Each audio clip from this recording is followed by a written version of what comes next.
No, I mean, the Prophet ﷺ said, ألا إن في الجسد مضغة Wallahi. إذا صلح صلح الجسد كله. That verily there is a clot in the being. If it is upright and sound, then the remainder of the body will be upright and sound. وإذا فسد, and if it is corrupted, then فسد الجسد كله, then the entire body will be corrupted. And that is the qalb. The heart of the believer is the focal point. It's the focal point of our existence. محط النظر. محط النظر is the focal point of the divine gaze. الله ينظر. الله لا ينظر إلى صوركم وإلى أجسادكم ولكن إلى القلوب التي في الصدور. Allah looks and He gazes upon the hearts that are in the chests. And so if we pause to comprehend that reality, then we really assume and consider the fact that my heart is on display. That's where Allah's looking. Imagine Allah's looking at me. What is He looking at? He's looking at my heart. And what is the state of my heart? What does it look like? What does it smell like?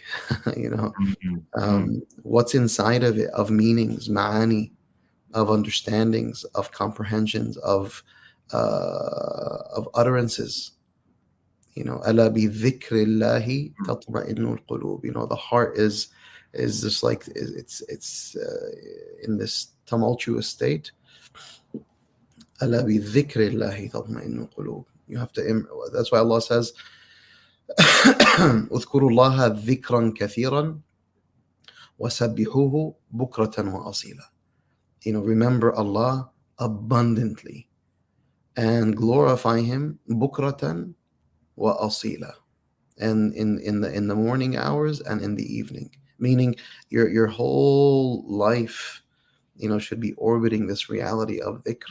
That has to become the identifying feature of our existence. We have to ask ourselves, what's my status quo? What's my normal routine behavior? What does it look like? And how much of that, how many hours are devoid of dhikr? Let's just put it that way. Very interesting question. Yeah. How many hours, if dhikr is the life of my heart and soul?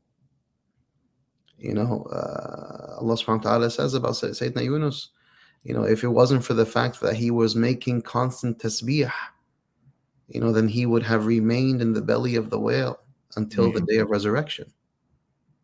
But because he took the space of the belly of the whale as a place of worship and dhikr and tasbih and salah, and he was invoking Allah, La ilaha illa anta subhanak inni kuntu min al-zalimin. Glorified be you, Ya Allah, no God but you. Verily I am from the wrongdoers. It is then فَاسْتَجَبْنَا لَهُ وَنَجَّيْنَاهُ مِنَ الْغَمِّ. We responded to his call and we saved him from the depths of anguish. So, this is a serious. Ramadan is, the world of dhikr that we're supposed to be orbiting. If you think about Ramadan, it's the purest form of dhikr, qira'atul Quran, the recitation of the Book of Allah.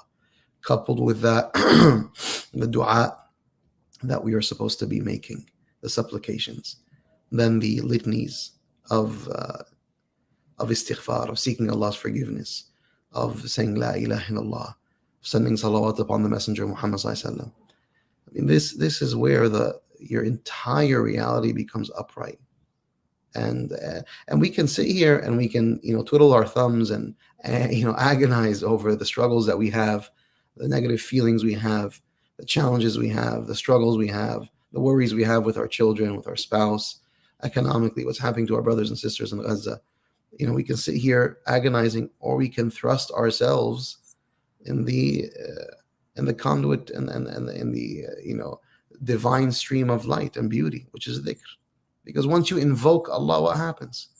The whole world around you shifts and changes. That's just the fact of life. The spiritual world, your whole emotional, spiritual apparatus is altered once you invoke Allah. You say La ilaha illallah. The angels, the angels are awakened in your presence. Imagine what starts to shift in the unseen realm, in the celestial realm. The angels start to orient, and your words are like taken up and elevated, and they're like the pathway is made for them to be deposited in the ghaibi realm. And then what then Allah facilitates for you in the dunya, all through dhikr.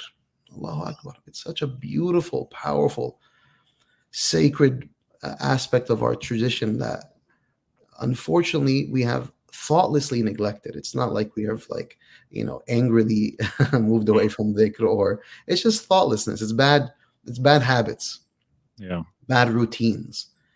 And so how do I really, inculcate in my schedule a regular litany of dhikr? This has to become your muhimma, putting alarms on your phone,